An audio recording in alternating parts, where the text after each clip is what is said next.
आभार व्यक्त करती हूँ कि मुझे ये अवसर दिया जयपुर से, और बिल्कुल सभी कार्यकर्ताओं का, क्योंकि ये चुनाव रिया कुमारी अकेली नहीं लड़ेगी, ये चुनाव कार्यकर्ता लड़ेगी। और वैसे भी भारतीय जनता पार्टी का कार्यकर्ता प्रत्याशी के रूप में चुनाव लड़ता है, और मेरे लिए भी मैं उन्हीं को श्रेय दूंगी, जैसे मैंने सवाई माधोपुर में भी मेरे कार्यकर्ताओं ने चुनाव लड़ा था, मेरे लिए वो भी नया क्षेत्र था, राजसमंद भी नया क्षेत्र था, और इस बार तो घर से लड़ रही हूँ जयपुर से, लेकिन जो विधानसभा है वो मेरे लिए नई है।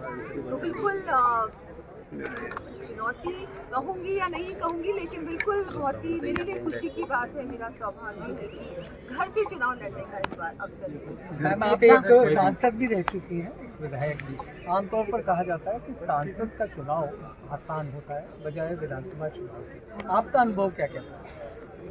चुनाव तो ऐसा है कि अब चुनाव तो देखिए, आप घर घर जाना तो वैसे जरूर है कि विधायक को सबसे एक बार संपर्क करना बहुत आवश्यक है, घर घर भी जाना पड़ता है। तो मैंने तो विधायक का भी लड़ा हुआ है सवाई माधोपुर से, और विद्याधर नगर से प्रत्याशी बनी, और फिर संसदीय क्षेत्र क्या है, बड़ा होता है, तो वहाँ पर आपको एक ही चीज़ है, चाहे वो विधायक का जो क्षेत्र होता है छोटा होता है, संसदीय क्षेत्र बड़ा होता है, तो आपको बहुत बड़ा एरिया कवर करना होता है। और मेरा जो संसदीय क्षेत्र था वो विशेष था, 4 जिले थे और ऑलमोस्ट 500 किलोमीटर लंबा क्षेत्र था, तो वो भी एक चुनौती ही थी, लेकिन बहुत अच्छा क्षेत्र था।